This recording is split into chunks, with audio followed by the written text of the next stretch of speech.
Nous sommes en mesure de commencer cette présentation qui a, comme vous le savez peut-être, la forme d'une table ronde. Ce n'est pas un colloque scientifique que nous vous proposons, c'est je dirais presque la forme d'un débat. Nous espérons d'ailleurs à cette occasion avoir un échange avec vous. Donc pour ceux qui seraient en fond de classe, n'hésitez pas à vous rapprocher, que nous puissions avoir une conversation. Bien, donc aujourd'hui nous vous proposons une thématique qui s'inscrit dans le sujet assez vaste proposé cette année par le Festival de l'Histoire de l'Art, consacré à la question du matériau et la relation entre l'artiste et le matériau, du point de vue des contraintes techniques, mais pas seulement. Et nous avons souhaité donner une orientation particulière à cette question très vaste du matériau à travers un sujet qui préoccupe particulièrement Draw Formation, que j'ai le plaisir et l'honneur de diriger depuis maintenant quelques années, et qui préoccupe également l'école Boulle, dont nous avons ici un éminent représentant, en la personne d'Alain Mingot, et qui est responsable de l'atelier de menuiserie en siège. Mais nous verrons l'aspect très technique un petit peu plus tard. La question que nous allons soulever aujourd'hui, c'est plus, j'allais dire, une constatation, c'est le retour, oserais-je dire, le retour en grâce de l'artisanat d'art traditionnel dans le champ de la création contemporaine. Nous avons souhaité attacher à cette thématique et ce sujet général, utiliser un sous-titre que nous avons intitulé le retour de la belle matière. Il s'agit là donc, dans la mesure du possible, de proposer une défense et illustration des métiers d'art et, d'une certaine façon, de réintégrer le matériau, de réintégrer la beauté d'une certaine façon, mais là on pourrait discuter pendant des heures de cette notion. Et je partirai de deux postulats ou deux hypothèses. La première, pour reprendre le titre « Retour de la belle matière », premier terme, retour. Retour qui pourrait supposer qu'il y aurait eu, jusqu'à aujourd'hui, il y a encore quelques années, une forme de rejet de la technique, une forme d'abandon de la technique, privilégiant par ailleurs l'idée, le concept, au détriment justement de la matière. Reprenant d'une certaine façon, de manière indirecte, cette idée assez puissante, il faut bien le reconnaître, née pendant la Renaissance, selon laquelle toute création artistique serait d'abord et avant tout cosa mentale, comme disaient les Italiens, opérant par conséquent une scission entre d'une part la conception et d'autre part l'exécution. Donc ce rejet jusqu'à présent, en tout cas pendant quelques années, de l'aspect matériel, de l'aspect technique, connaît semble-t-il une fin, et c'est précisément ce que nous allons essayer d'analyser aujourd'hui. Le deuxième terme que nous pouvons relever dans ce titre « Retour de la belle matière », c'est la notion de beauté, et nous pouvons également, d'une certaine façon, nous interroger sur la question de savoir si le retour de la matière, le retour de la technique n'induit pas ou ne conduit pas à une réintroduction de la notion de beauté, à la fois dans les beaux-arts, mais peut-être plus précisément dans les arts décoratifs, dont il sera quand même grandement question aujourd'hui. On ne compte plus, depuis déjà un certain nombre d'années, le nombre de foires, le nombre de salons qui sont consacrés à la mise en évidence et à la valorisation des métiers d'art dans le cadre de la création contemporaine. Je rappelle à toutes fins utiles, je donne quelques chiffres, ça ne fait pas de mal de temps en temps, que l'artisanat d'art en France, ce sont environ 277 métiers, 38 000 à peu près entreprises qui travaillent dans ce secteur, c'est quand même absolument considérable, et qui génèrent, d'après les chiffres du ministère, environ 22 milliards d'euros de chiffre d'affaires, incluant les métiers d'art relatifs au luxe. C'est dire à quel point, d'un point de vue strictement économique, les métiers d'art, dans le cadre de la création contemporaine, sont un secteur extrêmement important. S'agissant de cette mise en valeur à travers les foires, à travers les salons, je souhaiterais citer en référence par rapport à une conférence qui avait eu lieu à l'Institut suédois en février 2013, une phrase dans l'ouverture, si je puis dire, de cet institut, de cette exposition consacrée à la céramique. Je cite, « Céramique, un médium de l'art contemporain. Quelle est la place de la céramique dans l'art contemporain? De quelle façon les artistes céramiques, et nous reviendrons, je pense, avec Madame Rodriguez-Ellis sur cette question du statut d'artiste, d'artisan, de quelle façon les artistes céramiques s'approprient-ils cette céramique afin de se hisser au rang des arts plastiques? » Autre citation que je souhaiterais faire, c'est la définition que donne le ministère de l'Industrie dans le cadre du rapport Dumas qui a été réalisé en 2009 et qui tente une définition des métiers d'art qui se définissent ainsi: métier de la main associant savoir-faire et création artistique pour produire des objets utilitaires uniques ou en petite série. La question de l'objet utilitaire, nous en parlions tout à l'heure avant cette intervention, je pense, reviendra certainement dans le débat. Dernier élément que je souhaiterais peut-être mettre en évidence avant que nous entamions notre discussion, cette question du rapport entre l'artisanat d'art et la création contemporaine peut s'évaluer à 3 niveaux, en tout cas de manière un peu schématique. Le premier niveau serait le niveau de l'artisan créateur, à la fois créateur, c'est-à-dire maîtrisant parfaitement la technique et les matériaux, qui soit en même temps artiste, qui aurait, je dirais, le double statut. C'est un premier niveau. Le deuxième niveau pourrait être, et nous aurons sans doute l'illustration tout à l'heure, le niveau de la collaboration entre un artiste, ou un designer si vous préférez, et un artisan. Les deux acteurs n'étant pas identiques, n'étant pas semblables, ce qui n'est pas le cas dans le premier exemple. Enfin, troisième niveau de compréhension, si j'ose dire, l'artiste se faisant artisan. Et là, nous sommes également dans un troisième niveau, dont il sera peut-être question tout à l'heure avec nos intervenants. Je souhaiterais illustrer, pour terminer, avant de passer la parole à nos intervenants, la relation entre les beaux-arts et les arts décoratifs, de manière un peu historique, en montrant ici une tapisserie qui démontre par l'exemple la relation très étroite, vous connaissez peut-être cette tenture tout à fait célèbre, et qui voyait intervenir un grand artiste peintre, François Boucher, qui travaillait ici pour le compte d'une manufacture, la manufacture royale de Beauvais. Et pour ceux qui connaissent bien l'œuvre de Boucher, vous voyez, je pense, le rapport qu'il y a entre peinture, beaux-arts, et tapisserie, art décoratif. C'est un premier exemple. J'ai choisi de prendre le même artiste pour ma démonstration dans le cadre, cette fois-ci, d'un autre matériau tout à fait employé aujourd'hui dans le cadre de l'art contemporain, nous en reviendrons, qui est la céramique. Et là encore, belle collaboration entre les beaux-arts et les arts décoratifs, toujours par l'entremise de François Boucher. Plus proche de nous, et je préférais introduire les manufactures nationales, si je puis dire, là aussi, dans le domaine de la céramique, une belle collaboration entre des créateurs, artisans, artistes. La définition et le statut est un peu délicat, et là qui propose une collaboration sur le plan esthétique. Les goûts sont tout à fait relatifs. Je propose ici simplement un aperçu de cette collaboration avec la manufacture de Sèvres. Et ces manufactures, peut-être avez-vous vu d'ailleurs l'exposition, ont, dans le domaine du mobilier également, évidemment tenté cette forme de réconciliation entre le passé et le présent du point de vue de la réinterprétation.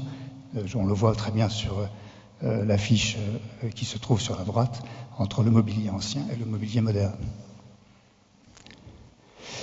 Enfin, dans un autre domaine, celui de la tapisserie, on voit ici une collaboration tout à fait étonnante entre le mobilier national, dans sa version textile, entre une manufacture tout à fait importante et un certain nombre de créateurs, dont François-Xavier Lalande, que je pense que vous connaissez, et qui montre ici un caractère assez obsessionnel pour les moutons, mais ça je pense que vous le saviez déjà.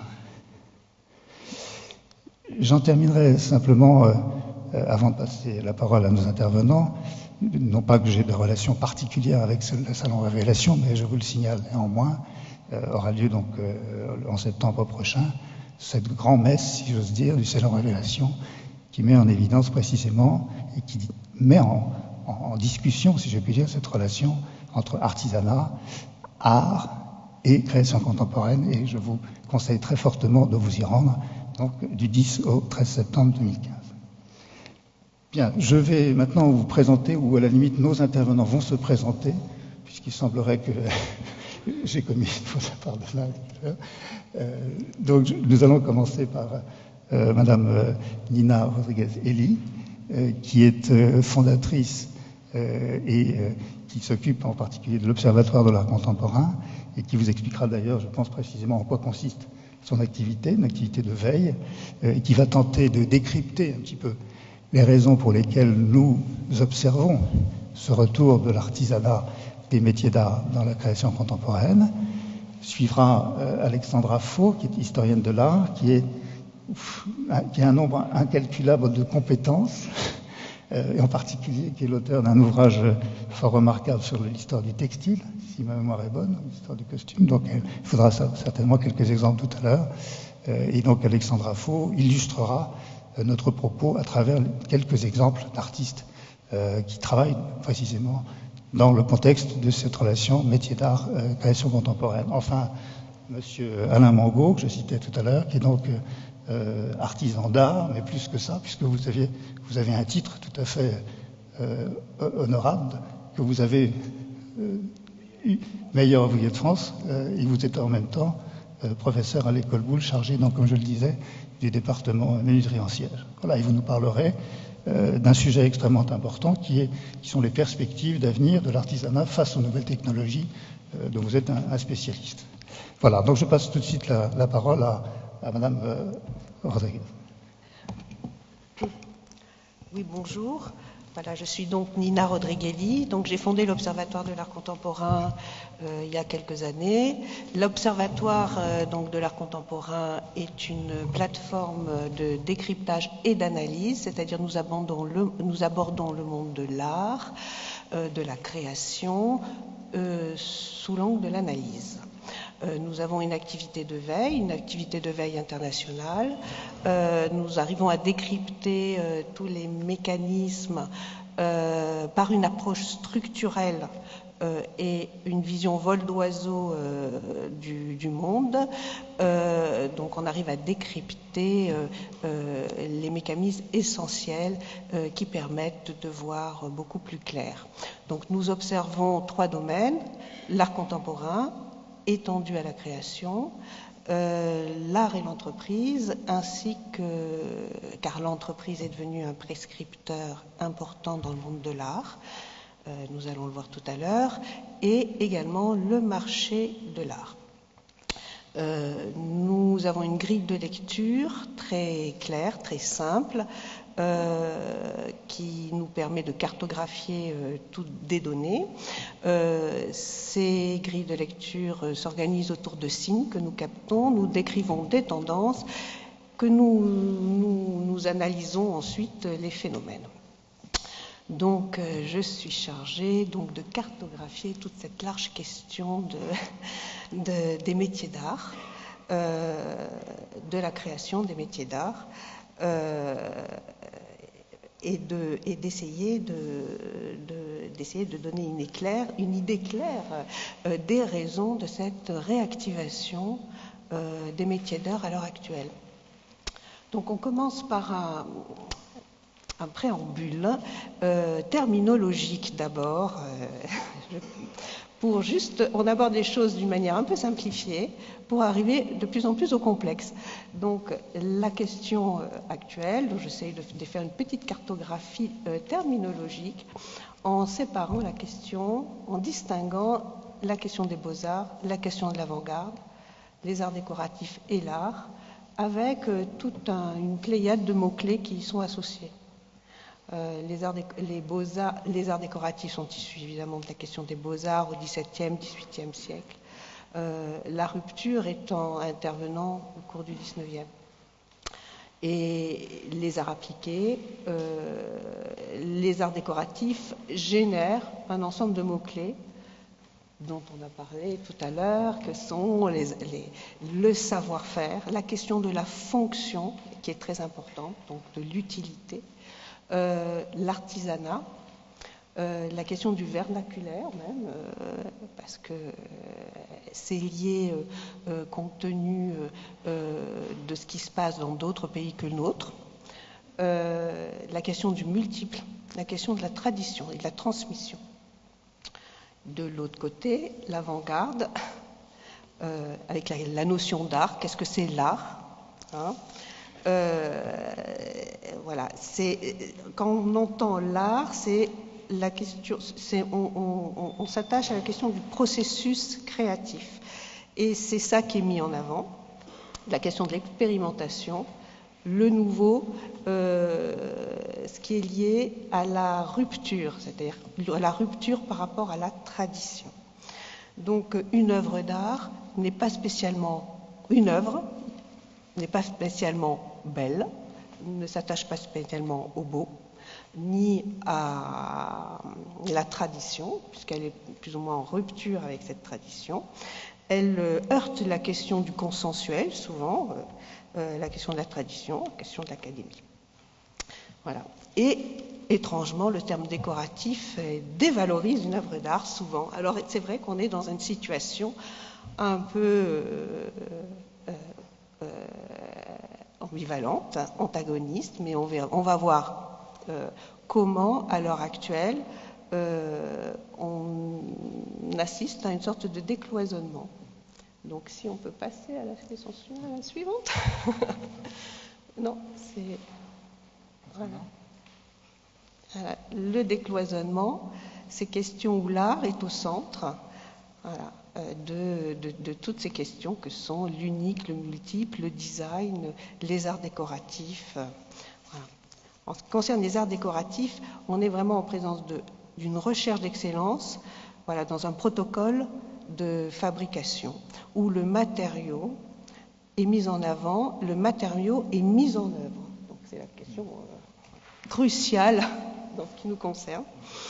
Elle est liée à la tradition. Voilà. Aujourd'hui, les arts décoratifs revêtent aussi une dimension prospective avec l'apparition de nouveaux matériaux. Et puis, là, on voit qu'il y a cette question du design. Alors, qu'est-ce qui différencie le design et les arts décoratifs? C'est presque une évidence, puisque en matière de design, très simplement, on part d'un dessin qui définit un concept, et ce concept est mis en production industrielle. Et évidemment, l'objet issu de cette production a une fonction à la fois décorative, esthétique et a une fonction utilitaire.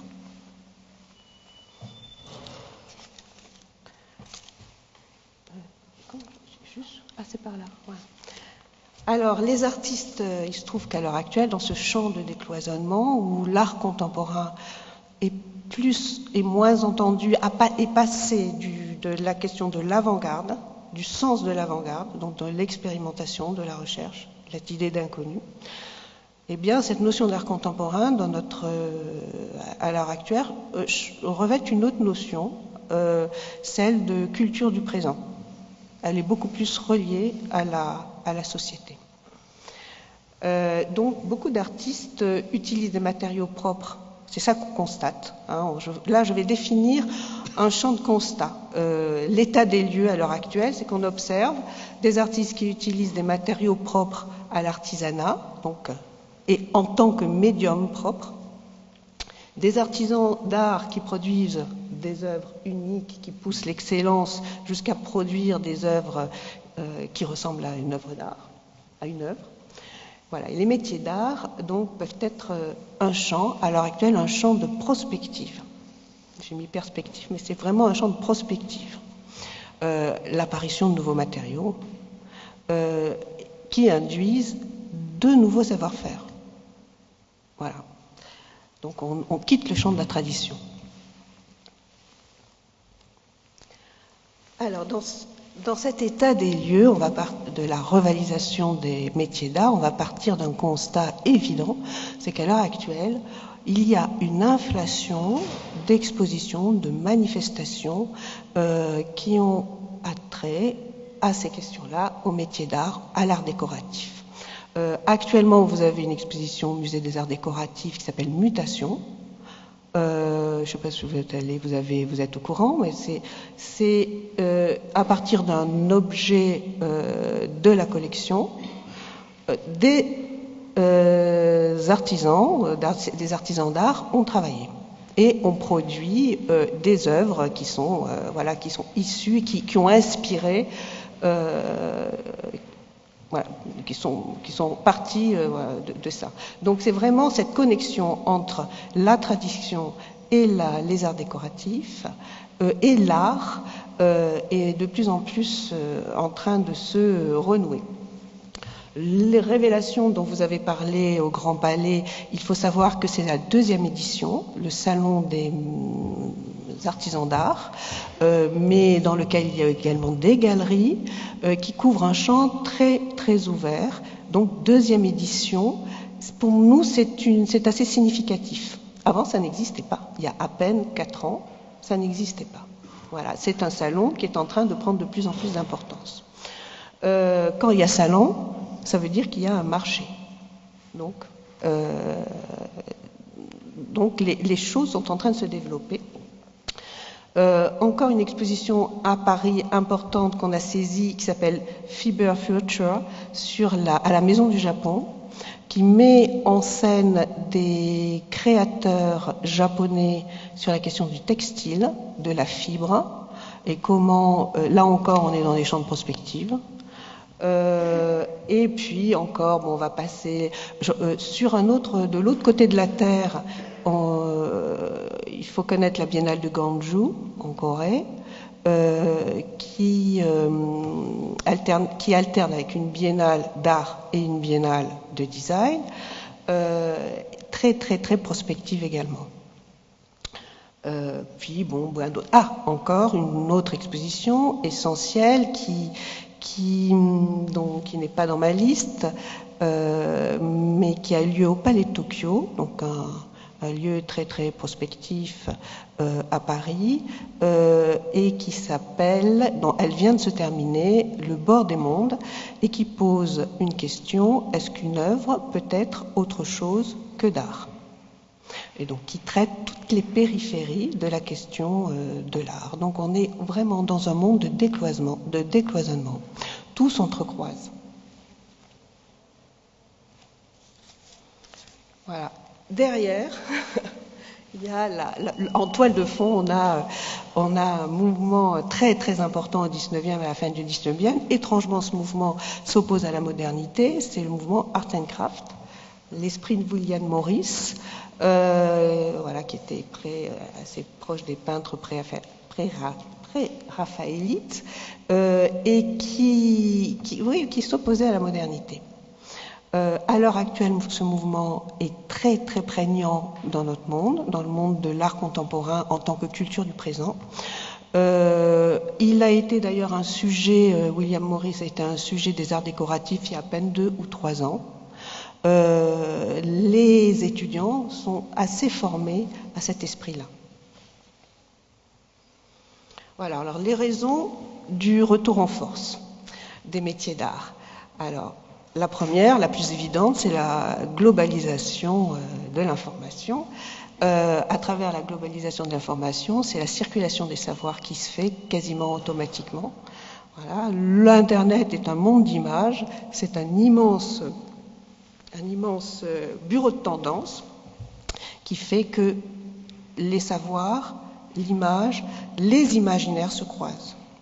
Voilà. Et se tissent d'un continent à l'autre.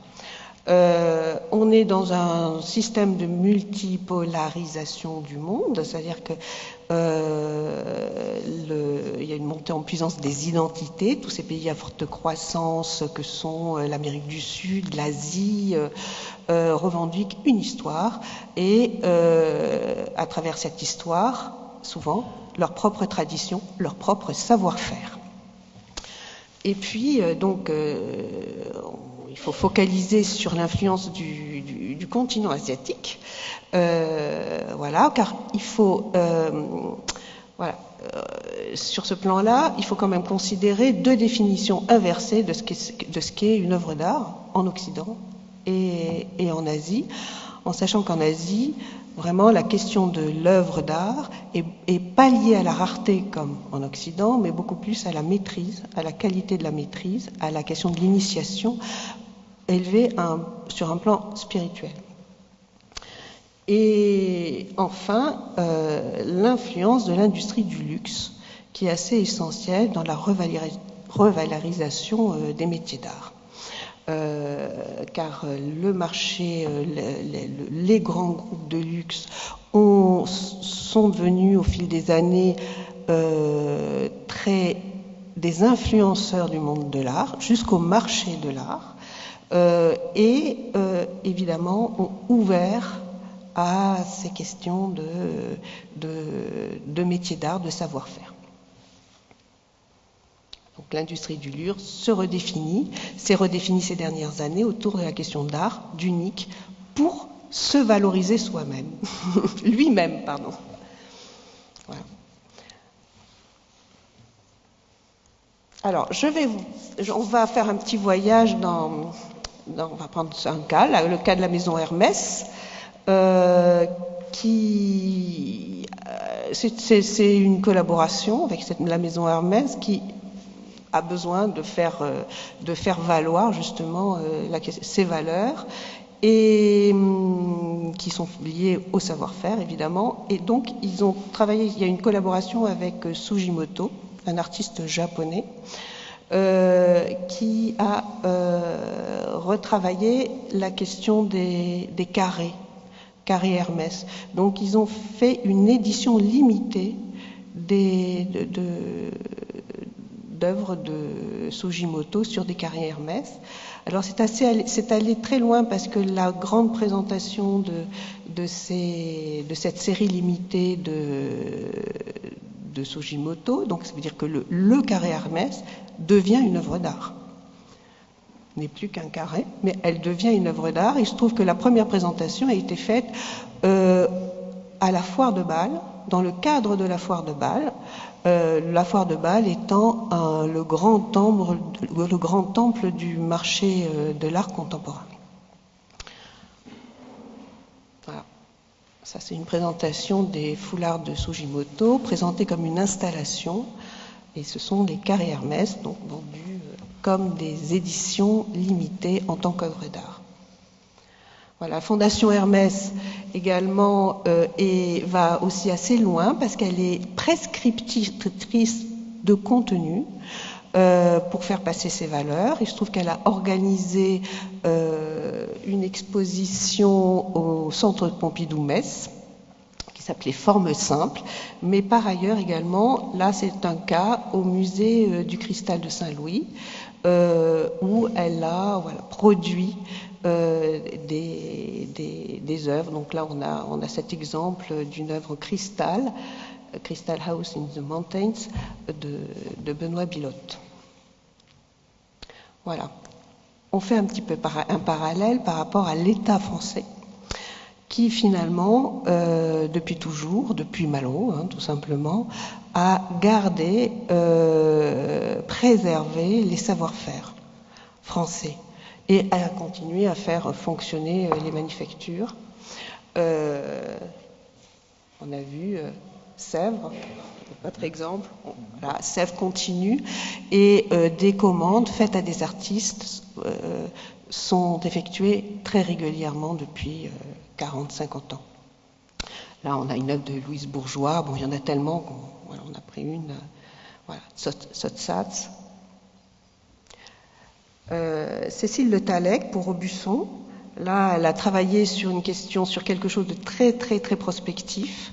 Donc, elle a travaillé dans son œuvre, sur une... Elle a créé une sorte de tipi, donc une sorte de lieu où on peut rentrer. Il se dégage quelque chose de sonore, donc il y a un son, il y a toute une recherche, une expérimentation sonore. Donc là, on est vraiment, vraiment dans le champ de l'expérimentation. Donc tout se croise. C'est encore un exemple de croisement. Et enfin, je terminerai par une sorte de cartographie des matériaux qui font œuvre à l'heure actuelle. C'est les tendances à l'heure actuelle où les artistes et les créateurs se croisent. Donc la céramique, c'est peut-être le premier champ qui est utilisé par les artistes. Le verre, la fibre textile, le papier et également la technologie, mais il y a encore d'autres. Voilà, la céramique comme médium, c'est-à-dire que la céramique n'est pas un élément de reproduction, mais elle devient le propre médium de l'œuvre d'artiste. Par exemple, là, on a une installation Musée de Céré de Miguel Barceló, voilà, avec des éléments qui sont assemblés, faits et complètement assemblés. Là, Clara Kristalova, qui est une artiste qui est liée à la galerie Perrotin, qui fait des pièces uniques en céramique, donc des éléments fictionnels qui sont constitués de céramique. Voilà. Également, c'est le médium de notre artiste belge qui s'appelle Johan Kreten, voilà, et qui développe une sorte de jouissance technique liée avec ce matériau qui est la céramique. Voilà. Lui, c'est un artiste anglais, Grayson Perry, issu du Young British Artist, et qui joue avec la question de la tradition, qui casse les traditions. Voilà. En France, des très jeunes artistes qui n'ont pas du tout peur d'intégrer dans leurs installations, voilà, de faire appel à des savoir-faire, mais qui font partie intégrante de leur installation. Une autre jeune artiste s'appelle Maud Maffei, voilà, qui travaille la question du corps avec la céramique, le mou, l'intégration de la main. Donc ça va très très loin. Le matériau est extrêmement malléable. Voilà. En ce qui concerne le verre est également un médium phare à la fois pour les artistes et à la fois pour les créateurs. Voilà. Donc là, c'est un travail aussi très expérimental sur le verre, qui est traité comme du tissu, quasiment.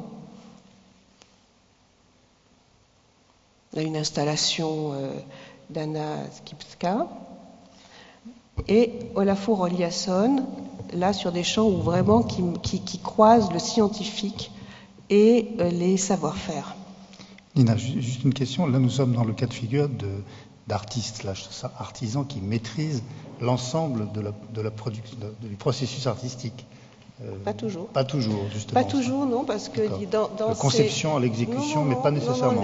Certains, des artistes, ils intègrent dans leur concept, c'est-à-dire que dans la question de l'art, il y a le concept est toujours en Occident, le concept est extrêmement important. En Asie, c'est différent. Mais en Occident, ces artistes-là intègrent tous les savoir-faire dans un concept général. Pour certains, pour d'autres, non, c'est Maud Maffei travaille, voilà, la question du mou, son dissorcement, l'intégration au corps, ça rentre dans un processus, dans une sorte de rituel, en fait. Voilà. Là, je pris cet exemple parce qu'il faut quand même parler de ce lieu à Marseille qui s'appelle le CIRVA, qui est un lieu d'expérimentation autour du verre et qui invite des artistes en résidence à faire évoluer les métiers, la question du verre, de l'utilisation du verre. Donc on est vraiment dans des cas d'expérimentation. Là, c'est un artiste qui s'appelle Mona Hatoum et qui a produit une œuvre.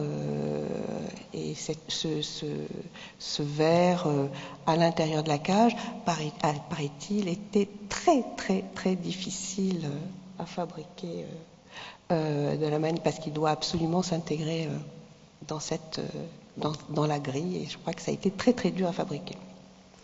J'aurais une question en voyant cette œuvre-ci, pour reprendre un peu l'idée que nous soulevions tout à l'heure, une des idées que nous soulevions.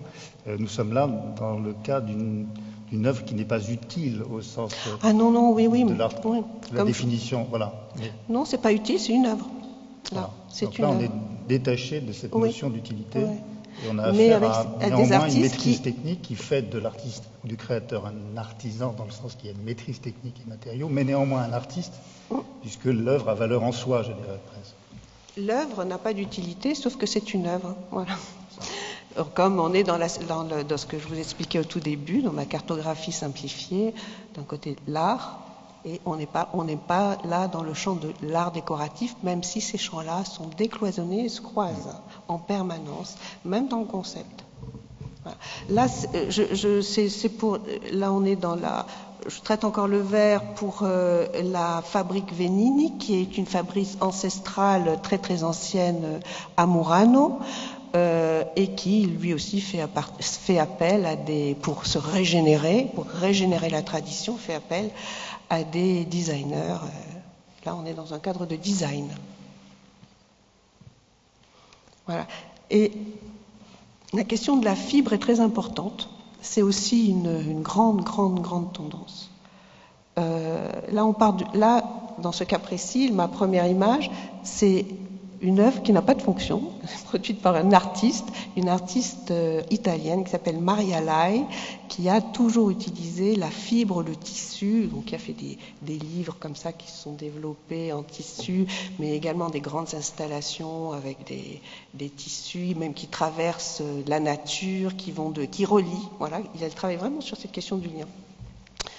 Mais également, là c'est une artiste japonaise, Shiota, qui est actuellement à la Biennale de Venise, qui représente le pavillon japonais de la Biennale de Venise, qui intègre les objets à l'intérieur d'un système, d'un maillage de fils extrêmement complexe. Mais également, là on est dans des recherches textiles et qui sont liées à là, on est moins dans le champ de l'art, plus dans le champ des créateurs, qui travaillent sur la recherche de formes, voilà, beaucoup plus formelles, et qui traitent jusqu'au bout cette question de la fibre textile, qui vont assez loin. Ce sont des artistes japonais que vous pouvez voir à la Maison du Japon en ce moment. Une question par rapport au sens, si on parlait d'objets inutiles, entre guillemets, ce n'est pas pour autant que les objets ont été créés sans avoir de sens particulier. Y a-t-il un discours associé à ces œuvres? Ont-elles été créées avec un objectif philosophique, avec un objectif ou pas? Là, on est dans un secteur en fait, qui a été très déconsidéré par l'histoire de l'art.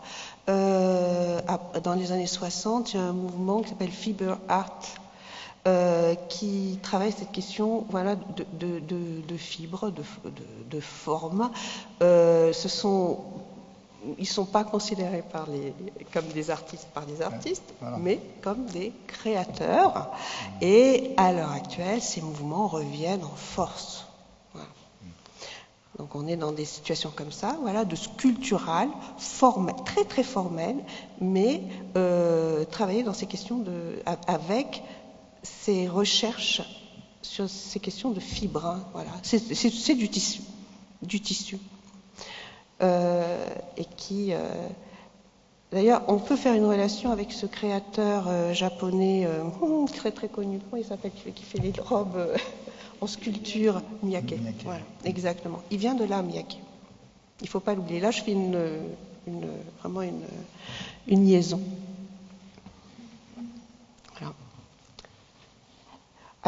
là, on est dans un autre champ. Ça, c'est un artiste qui s'intéresse exactement à cette nature. S'il s'agit d'une matière, c'est du feutre, qui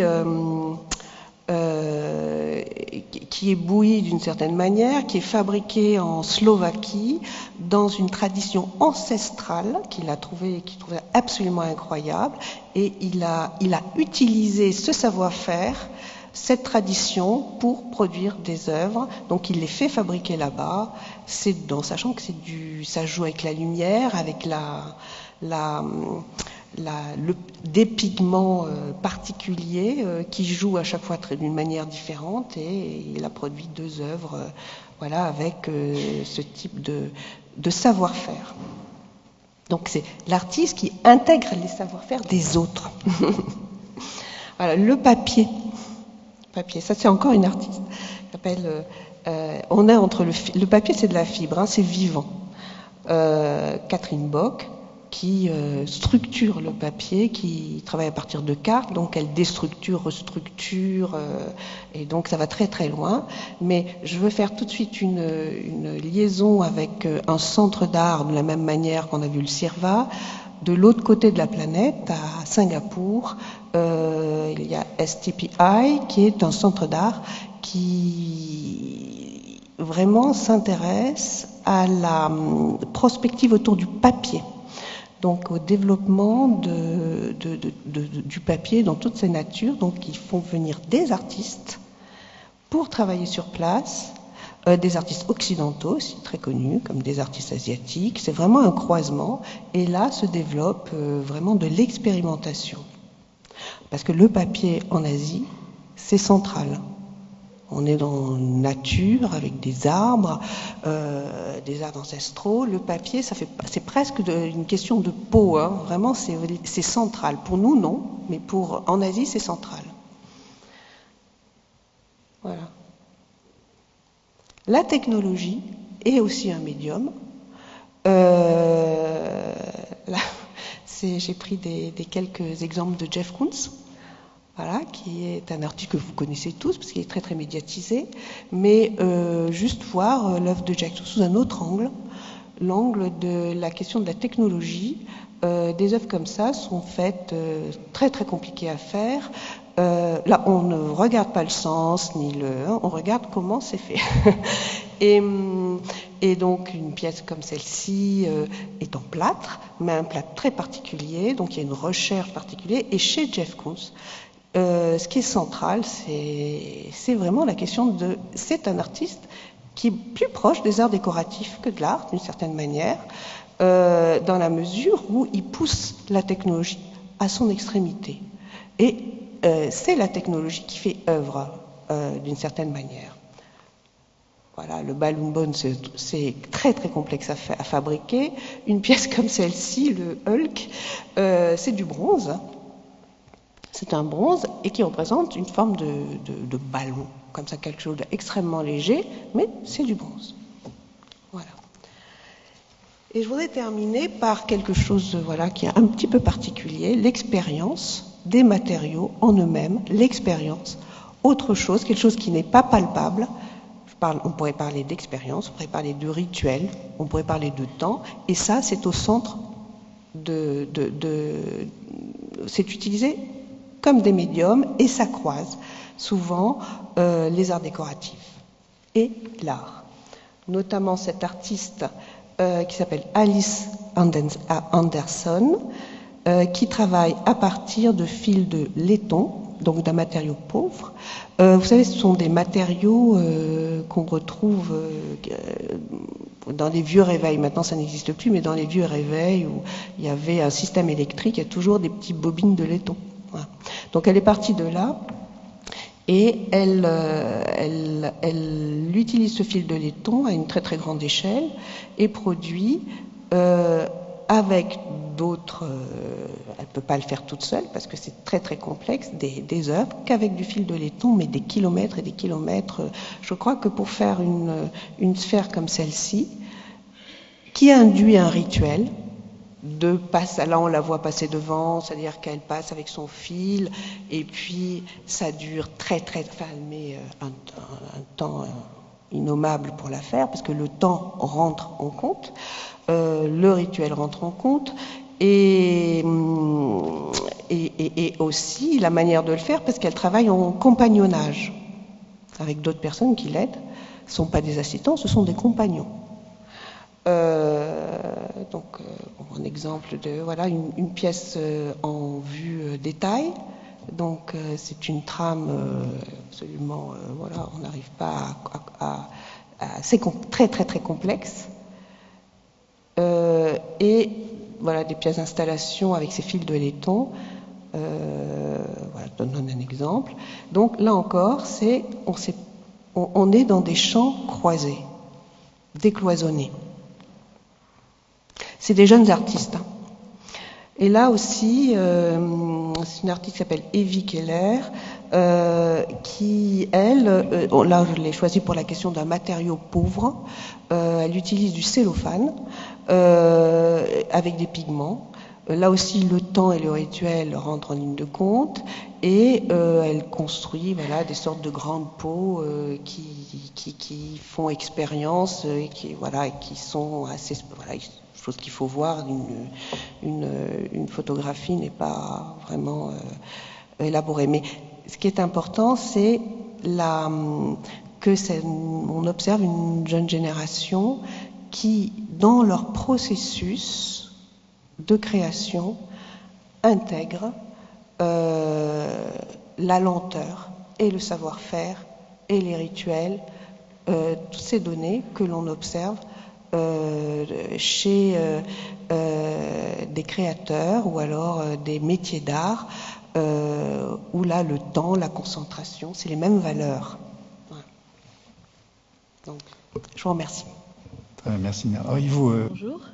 Effectivement, moi je me suis intéressée plus particulièrement à 3 artistes, enfin 4 puisqu'il y a un duo, Dewar et Jikel.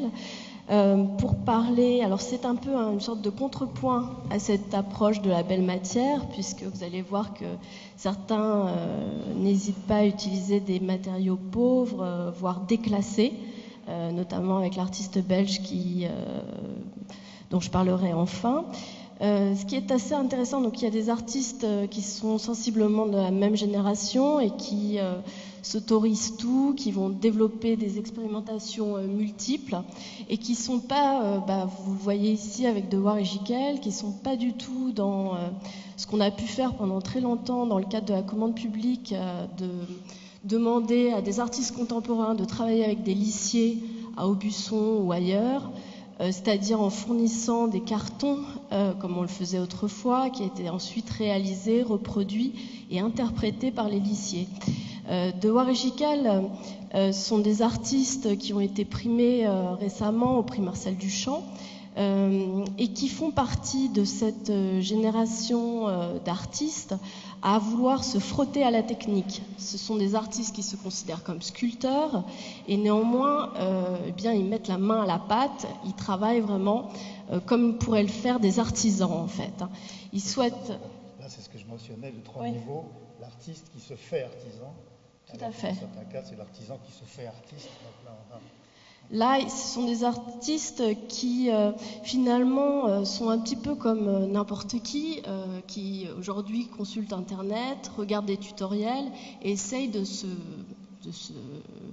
faire une tapisserie, par exemple, maison. Donc c'est exactement ça ce qui se passe. Donc c'est des artistes qui n'ont pas forcément le sens de la perfection, qui sont plutôt en train de développer une œuvre qui serait plutôt ouverte aux erreurs, au tâtonnement. Donc c'est aussi une œuvre qui est plus sensible pour ces raisons-là. Et en même temps, vous voyez, c'est une œuvre assez grossière. On a l'impression de revoir les macramés des années 60, esthétiquement assez pauvre, iconographiquement tout autant, puisque je vous montrerai enfin une tenture qu'ils ont pu faire avec une succession. Alors, je suis peut-être je peux vous la montrer maintenant. Voilà, avec le teckel, les baskets, le homard, la langouste, pardon. Donc il y a une sorte de, voilà, le sujet est évacué, il est hasardeux, il est le résultat d'une recherche sur Internet en fait, où les photos sortent comme ça. Et il n'y a pas forcément de recherche, de contrôle par rapport à ça. Et puis cette tenture, alors là vous ne le voyez pas forcément, mais c'est une tenture, celle de droite, est une tenture donc qui n'est pas apposée au mur. Donc c'est une tenture dont on voit aussi le verso. Donc ça c'est aussi très intéressant parce que c'est aussi une sculpture dans l'espace et c'est aussi un élément qui est gigantesque dans sa taille et qu'il faut contourner. Donc c'est aussi une forme d'entrave, cet objet de décor qui est monstrueux par son motif, par la manière dont il est travaillé. Enfin, tout ça est présent en fait dans leurs interventions. Donc, en tout cas, ce qui est très très intéressant selon moi, c'est que peut-être ces 10-20 dernières années, on a vu énormément d'artistes contemporains qui étaient dans la délégation du savoir-faire avec la réalisation d'un produit fini, d'une grande perfection, et souvent que les artistes designaient mais ne réalisaient pas eux-mêmes. Donc je pense à des artistes comme Xavier Vélan, qui est bien connu, qui a eu cette exposition à Versailles. Je pense aussi à Delphine Coindé, qui est une artiste qui est actuellement au Crédac à Ivry.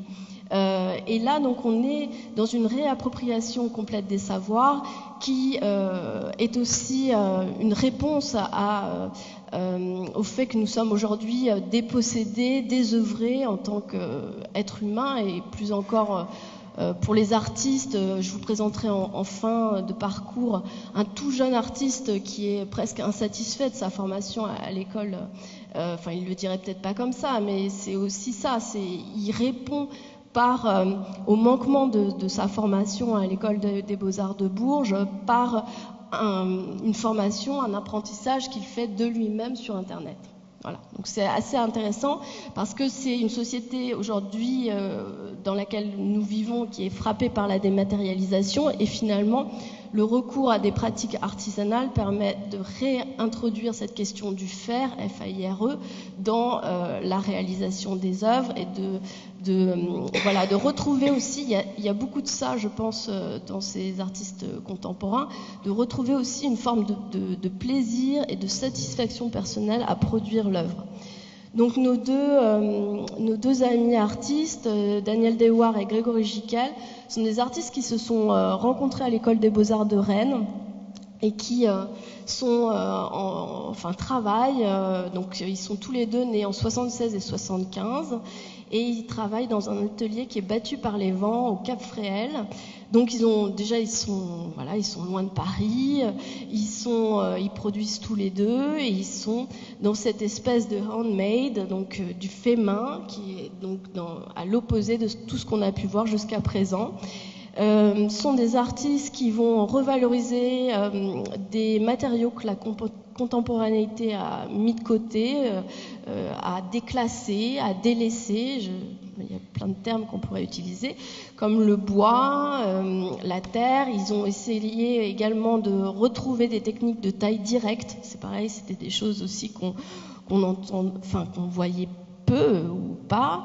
Ils ont retrouvé donc des techniques de tissage comme je vais pu vous le montrer. De la même manière, il y a un autre artiste que j'ai pas mis en visuel ici, qui est Jean-Marie Apriou, qui a eu une exposition récemment au Palais de Tokyo et qui lui a réalisé des œuvres en fonte. Et donc il y a vraiment des artistes qui retrouvent des techniques et des manières de faire qui sont anciennes.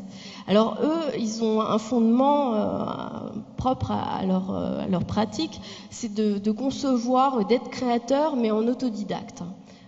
Donc effectivement, comme je vous disais, ils se passent de l'étape du lissier lorsqu'ils font du tissage. Ce sont des artistes qui vont faire pendant les récentes expositions, ils ont répliqué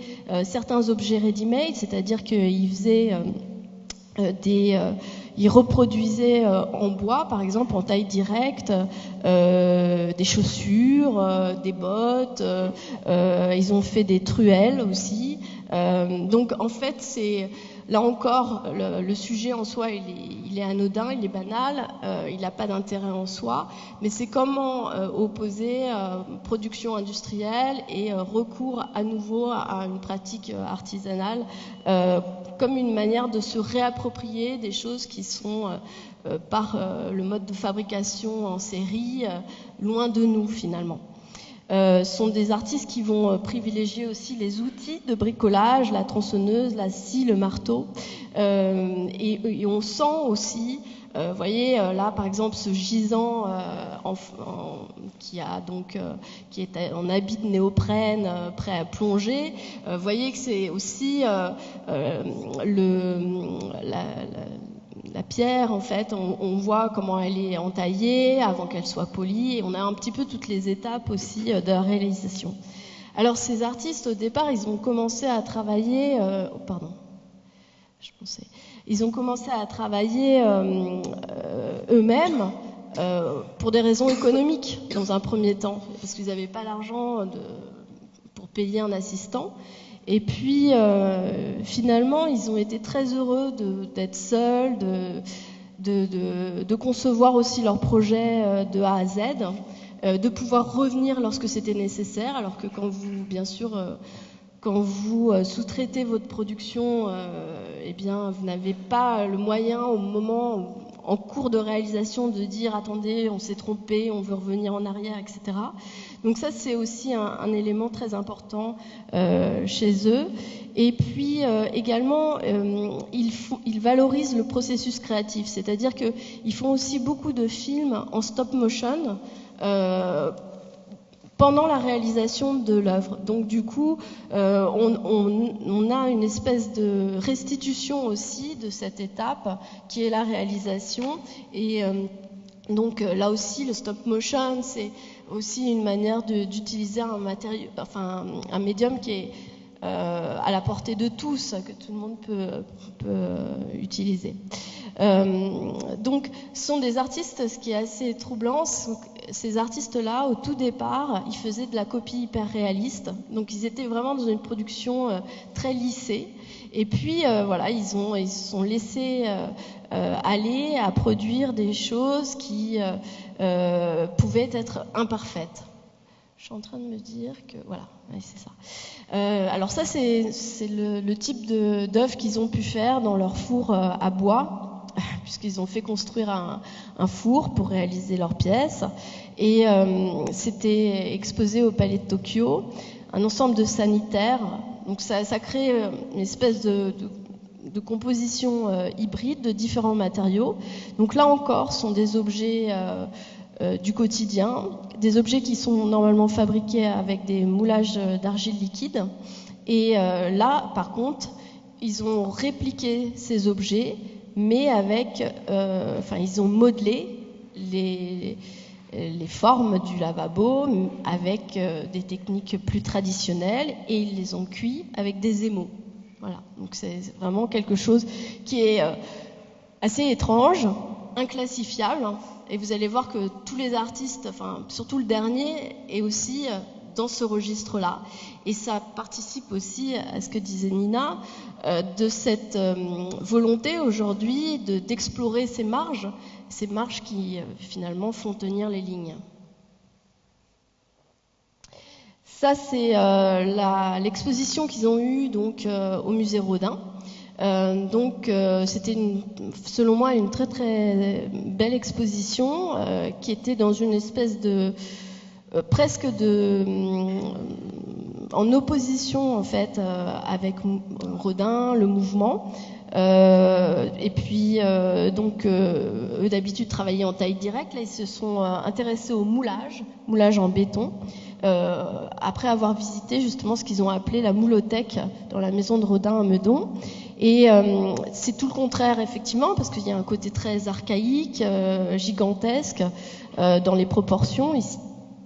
Et ce qui est assez intéressant, c'est qu'ils ont travaillé le moulage, mais par contre, ils ont détruit tous les moules. Donc, il n'y a plus de reproduction possible de cet ensemble d'architecture, puisque c'est comme ça qu'ils les appellent.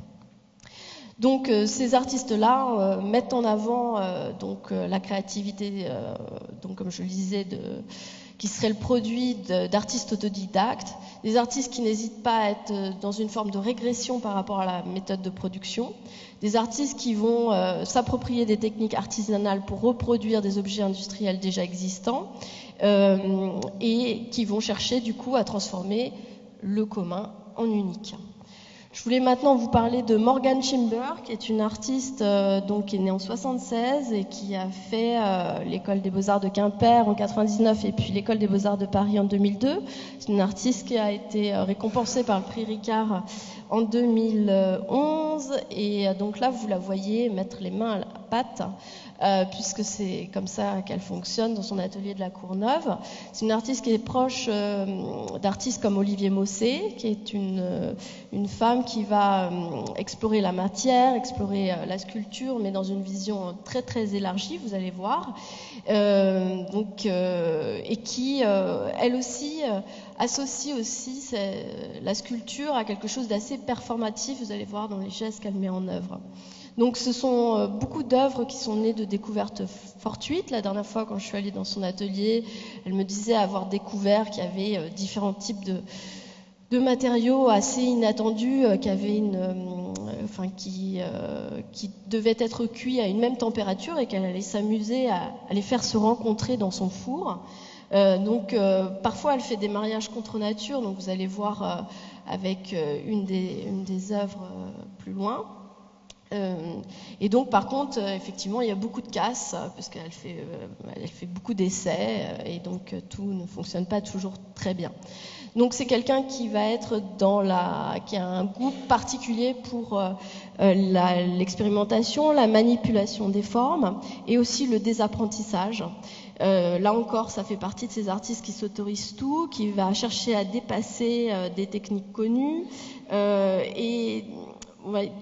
et puis elle-même, elle est dans une forme de dépassement de soi. Elle fait encore partie de ces gens qui sont dans une espèce de rêve de modernité aussi, portés par cet élan. Et en même temps, là, ce qu'elle nous présente, c'est finalement des pots comme des ruines. Et donc, c'est un travail qui est fait skin sur textile, sur lequel elle pose de la céramique.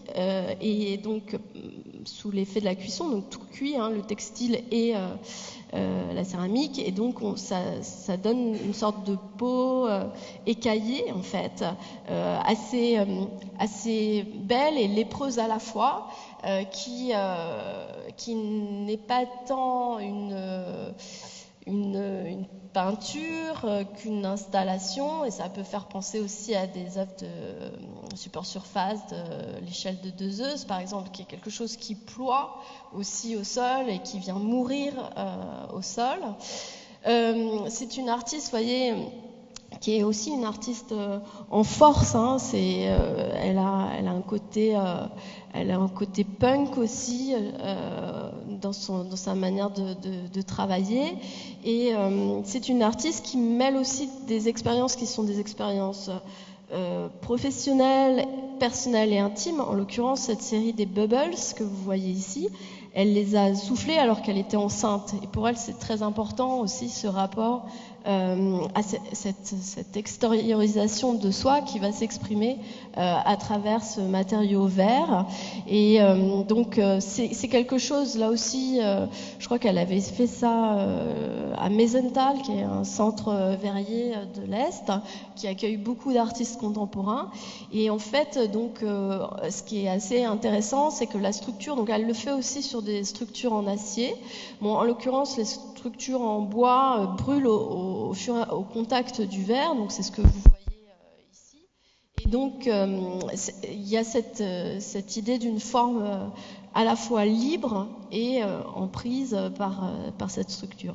Donc c'est toujours un état qui est proche de l'informe, comme si elle voulait fixer une sorte de matière instable aussi, et le verre lui-même est instable parce qu'il n'est pas totalement transparent et pas totalement opaque.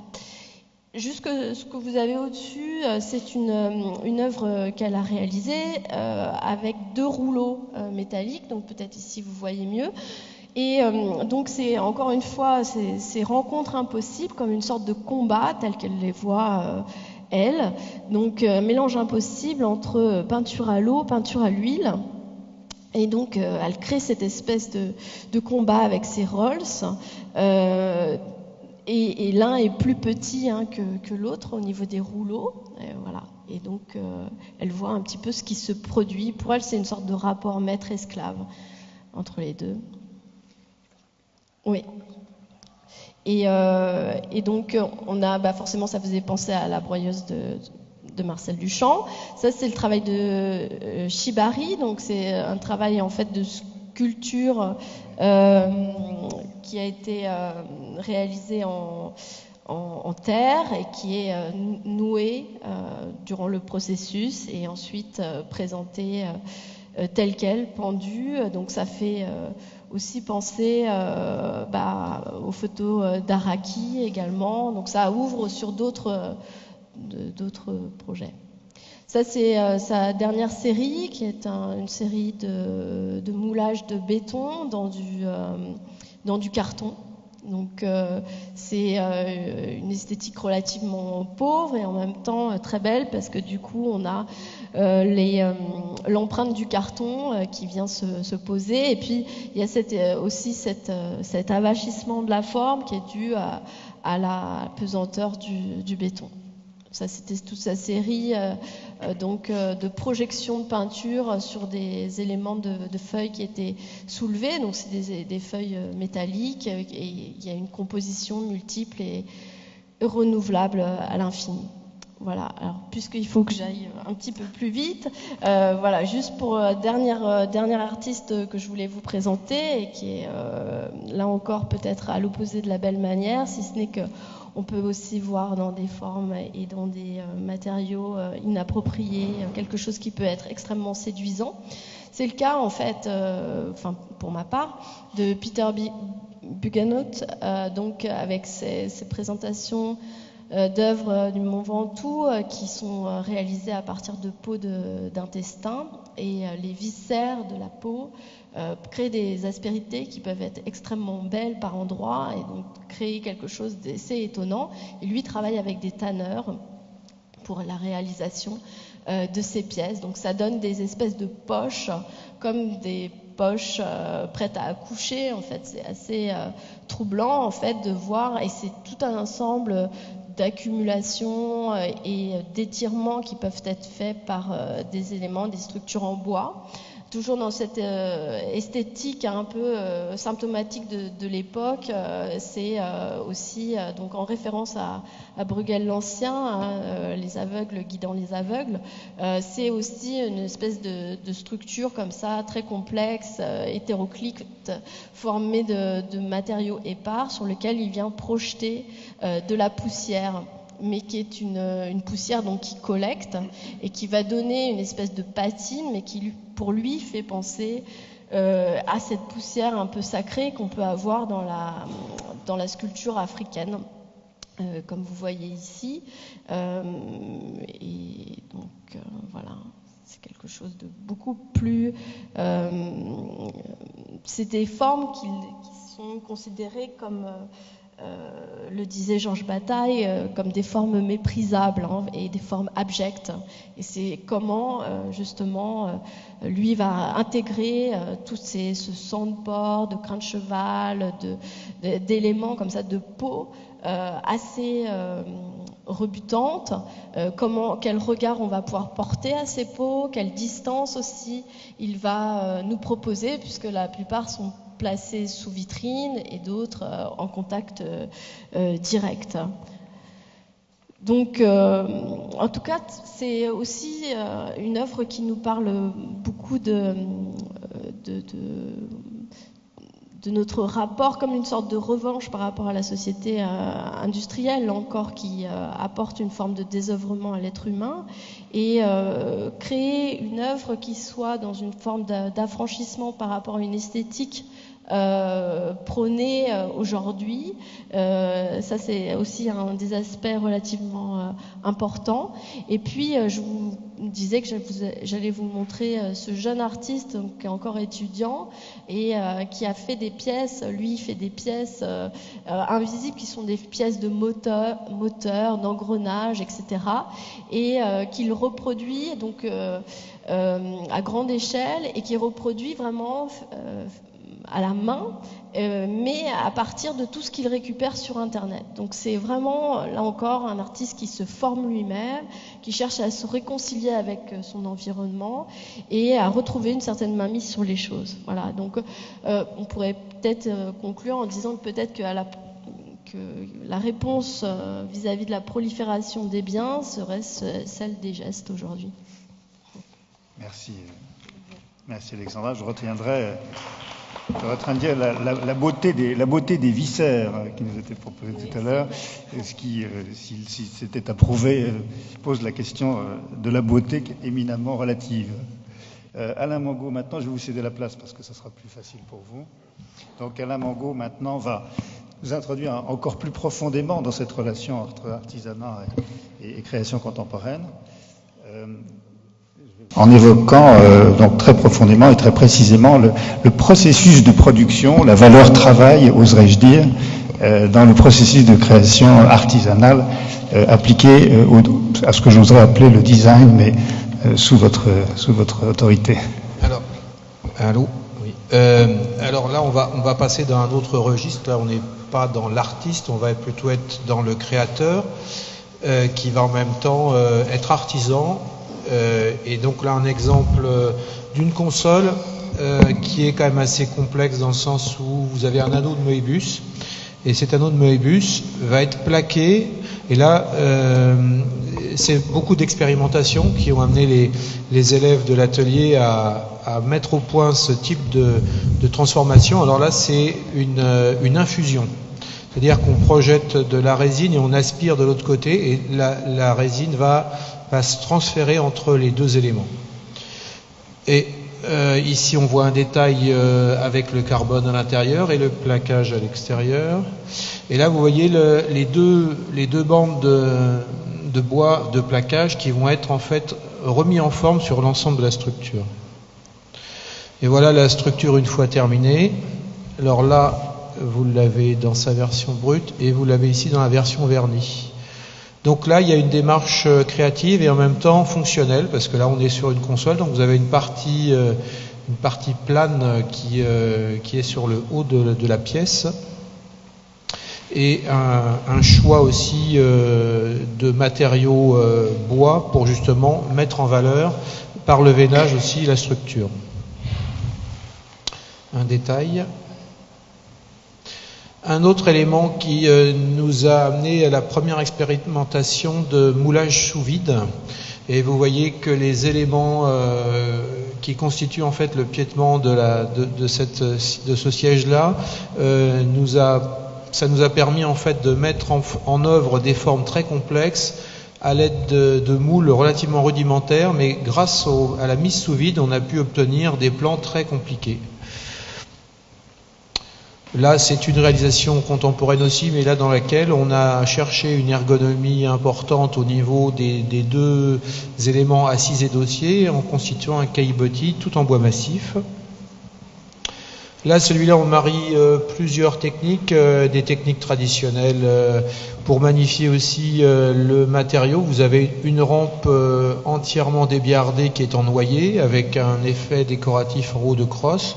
Et puis l'utilisation de plaquage pour constituer l'ensemble du voile et un moulage aussi sous pression dans une presse qui nous permettait d'obtenir la partie courbe à gauche. Alain, pourriez-vous préciser si vos élèves, là encore une fois, maîtrisent entièrement le processus de production? Ils sont en même temps concepteurs, exécutants, c'est un aspect important? Dans le cadre des études, l'année de Bac+2, qui s'appelle une année de DMA, diplôme de métier d'art, les élèves conçoivent et réalisent dans l'année leur objet. Donc chaque étudiant, en accompagnement avec des profs d'art appliqué et les profs d'atelier, mettent au point donc un projet qu'ils défendent en fin d'année face à un jury. Alors, certaines images que vous avez vues sont des images d'un ancien élève qui a commencé à faire une pièce de diplôme en carbone et qui a continué d'exploiter. Là, c'est des pièces uniques. Là, ce que vous voyez ici, c'est une chaise. Là, vous avez la face avant. Alors, la face avant, en fait, elle est entièrement garnie de cuir. Et là, vous avez dans le même esprit un fauteuil sans accotoir, pareil, mais par contre, lui, il a une garniture dans l'assise. Et là, on a utilisé, étant donné qu'on est sur des formes très courbes, le matériau bois plaquage ne peut pas supporter des torsions et des flexions comme celle-là. Alors maintenant, il existe un système allemand qui s'appelle un bois qui est en fait refractionné par lame de 1 mm et qui est collé sur des fils par derrière et qui peut encaisser des cintrages dans tous les sens. Alors là, on voit un exemple de moule qui a servi. Je vais passer assez vite. Voilà, vous voyez la forme des différentes couches qui sont faites en polystyrène, et ces polystyrènes vont être en fait tous rafleurés, et ça va constituer en fait l'espace de moulage général de la pièce. Là, on voit le tissu de carbone qui est apposé à l'intérieur de la structure. Là, on voit aussi l'autre partie avant que le moule soit mis sous vide. Une autre expérimentation qui nous a permis aussi de passer outre les caractéristiques techniques du bois massif, c'est l'utilisation de pièces de bois sous forme de briquettes. Alors, dans l'expérimentation que vous avez sous vos yeux, là, vous voyez en fait une assise complètement ergonomique qui va être montée sous forme de voile de bois en noyer. Et on voit en fait la structure brute une fois collage réalisé. Et là, ici, on est en train, après rafleurement, de générer la forme définitive. Là, vous voyez, c'est un siège un peu particulier vu qu'il est fait pour être utilisé avec une tablette ou un ordinateur. Quand l'opérateur, c'est donc un siège à 2 positions, l'opérateur s'assied et il se bascule en arrière, et donc il est déconnecté du sol mais connecté de manière informatique. C'est assez original. Et on voit donc l'objet qui a été conçu justement pour être un objet nomade. Parce qu'il fallait qu'il soit relativement léger, donc il peut se déplacer aussi bien d'un salon que dans une chambre. Et pour compléter ce siège-là, il y avait une petite table qui a été créée pour justement servir pour poser les accessoires. Un exemple de collage aussi par moule et contre-moule. Là, ça permet de contraindre aussi des plaquages avec des formes diverses. Une pièce intéressante, parce qu'on rejoint un petit peu ce qu'ont dit les précédents intervenants, c'est-à-dire que là on est sur une création d'un siège qui était fait pour une galerie d'art, et on était à mi-chemin entre un siège fonctionnel et un siège de sculpture. Et là vous voyez l'étape première qui est sortie de l'atelier, c'est-à-dire tout le bois est apparent, et le clin d'œil a été en fait de laquer cette structure et de garder qu'un seul petit morceau de bois apparent. Alors là déjà quand on voit cet élément-là, on ne sait plus si c'est du bois, du polystyrène, et là vous voyez l'élément fini, donc c'est un élément composé uniquement de courbes. Et l'intérêt aussi, c'était justement qu'on se rapproche vraiment d'une sculpture, et on est à mi-chemin, même la couleur a été choisie entre un jaune et un vert pour compléter l'interrogation. Un autre élément qui nous a permis aussi de tirer parti des techniques qui sont déjà existantes, mais qui sont les bois cintrés à chaud. On a les deux éléments du dossier qui sont constitués en fait d'éléments cintrés, et puis un système aussi de briquettes qui permettait de construire l'ensemble de la structure. Là, cet élément-là, ah zut, il n'a pas été retourné. Alors là, cet élément-là, c'est un rocking chair qui est constitué uniquement de massif. Il y a à peu près 600 morceaux de bois qui constituent cet élément, qui sont collés à plat joint et qui sont refaçonnés. Et là aussi, vous n'avez pas une seule partie droite. Et l'esthétique a été assez poussée pour essayer justement d'avoir des pleins, des creux et quelque chose de très tendu.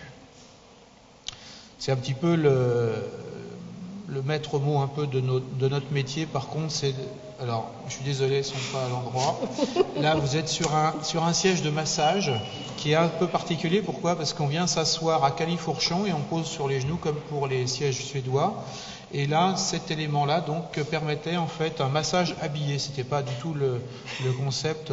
Alors, vous voyez là l'étudiante qui réalise une démonstration. Alors, vous voyez l'élément là qui est complètement asymétrique aussi, avec une très belle structure, qui permet en fait l'accrochage de l'ensemble des coques qui constituent les parties d'appui. Un autre élément assez intéressant, c'est qu'on a utilisé aussi des bois qui sont dits non nobles, alors du peuplier. Le peuplier, c'est ce que vous voyez dans le long des rivières, qui sont des bois plutôt pour faire des boîtes à camembert qu'autre chose. Et maintenant, ils ont utilisé ce peuplier en l'utilisant en bois rétifié. Alors le bois rétifié, c'est un bois qui est cuit à haute température et qui permet de lui donner un caractère imputrescible.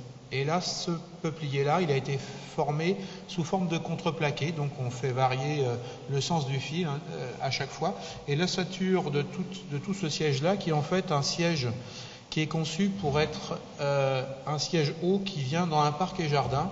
C'est en fait l'antithèse du banc public. La personne va monter sur ces marches-là et venir se mettre dans ce cocon aérien qui permet d'asseoir la personne à 1,50 m du sol. Et vous voyez là des positions qui permettent aussi de... Et là pour finir, un exemple aussi de Pierre Renard, celui qui a fait les sièges que vous avez vus précédemment avec le carbone et le cuir. Il a aussi exploité pas mal le matériau corian, qui est une résine de synthèse qui permet de faire des dessus de plans de travail, mais aussi de pouvoir être utilisé aussi dans le mobilier. Donc c'est l'exploration aussi de ces nouveaux matériaux dont on est habitué à avoir une utilisation assez précise, qui est détournée aussi par les élèves, enfin les étudiants et les réalisateurs maintenant, qui permettent de leur trouver aussi une autre fonction et d'accorder aussi une esthétique assez intéressante par la matière du corian, justement. Je vous remercie. Merci Alain. Bien. Nous en avons terminé avec ce panorama assez large, en 1h15 de temps. Il était complexe de traiter cette question du rapport entre l'artisanat et la création contemporaine de manière exhaustive.